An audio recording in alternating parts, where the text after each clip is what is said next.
In few months from now, Russia may lose $90 billion from their oil and gas revenues.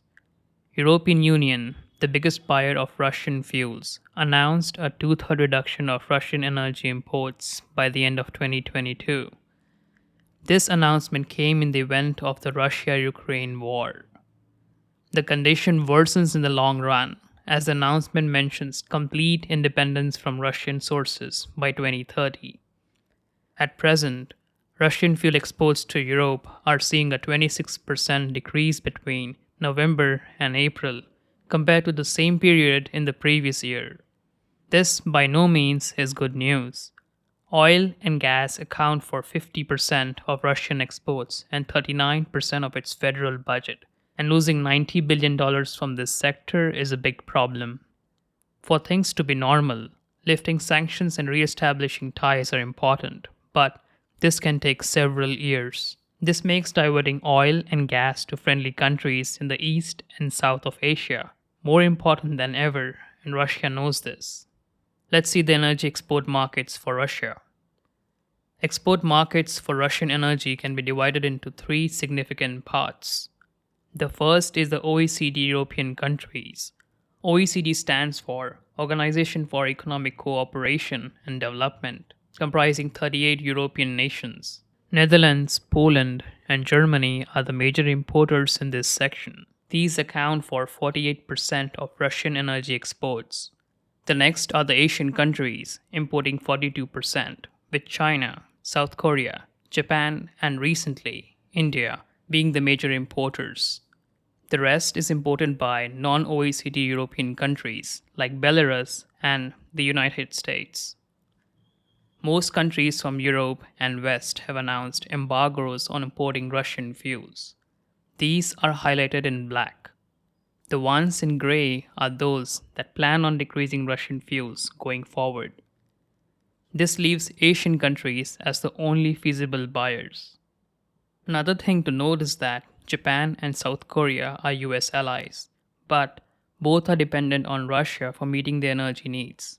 Like, for Japan, Russia was the second largest supplier of coal worth 1.5 billions and fifth largest supplier of crude oil and natural gas worth 2 billions each.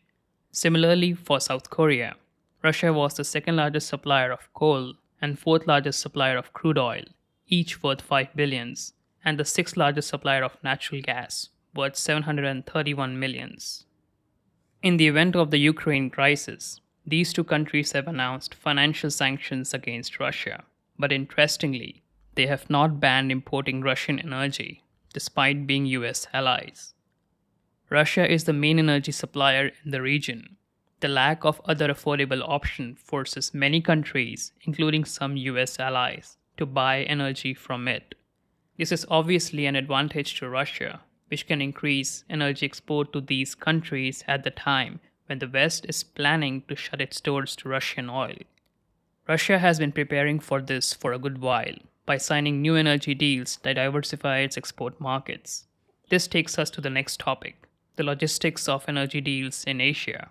For more than a decade, Russia has been investing in projects in its eastern region, building new gas pipelines, railroads, and ports. These came on fast track after a recent announcement from its president, Vladimir Putin. Completing these projects will help to supply oil and gas to the fast-growing economies of the East and South of Asia that have a friendly relationship. China is the largest importer of Russian energy, importing 32% of all Russian crude exports. Other major products imported from Russia includes crude oil, refined petroleum, and coal briquettes. This amounts to almost 30 billions in 2020. In 2014, China signed a gas deal of $400 billion with Russia for 30 years under the name The Power of Siberia. Under this deal, a gas pipeline of 3,000 kilometers was built in Russia and 5,000 kilometers in China, which supplied 38 billion cubic meters of annual gas since 2018. This pipeline has a maximum capacity of 61 billion cubic meters per annum, meaning Russia can pump in additional supplies based on the Chinese demand. At present, China's gas consumption stands at 331 billion cubic meters per annum, which is 50 units less than Europe's current demand. This might signal a weaker demand for gas in China, but it's not. Beijing's plan to curb pollution by switching to natural gas from coal is expected to increase the Chinese gas consumption significantly. By 2030, the natural gas consumption in China is expected to increase to 526 billion cubic meters and then continue to peak around 650 billion cubic meters in the next 5 years. While for Europe, the gas consumption might either remain the same or decrease due to more emphasis on renewables.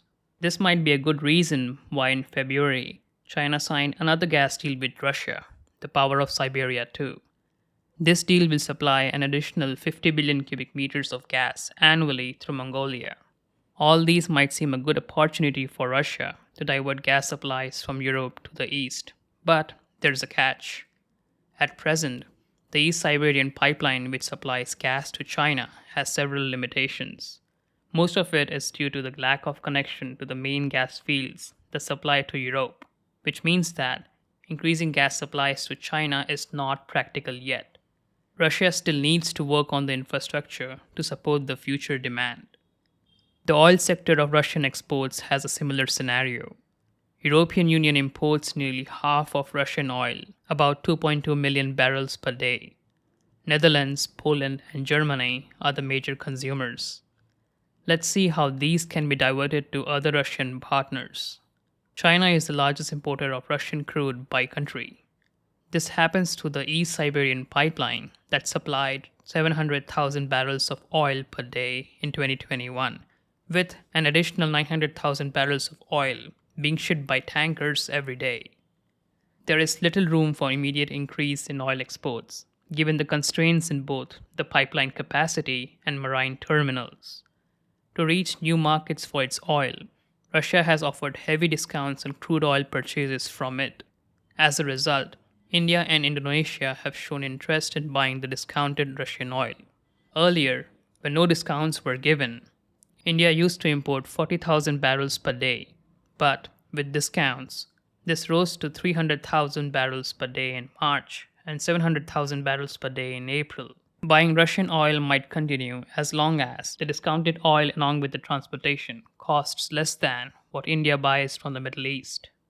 Other non-US allies in Asia, like Indonesia, are also considering to buy discounted Russian oil. But once discounts are removed, the total cost, including transportation, might increase, which means that diverting oil may no longer be possible. Back to the early days. Gas might be the only energy that can be diverted to China in the long run, provided the infrastructure in the East Russia improves and logistic issues are resolved. This completes our discussion on whether Russia can divert $90 billion of fuels to its friendly countries. All references used in making this video are provided in the description as paste bin link. For more information, please refer to them.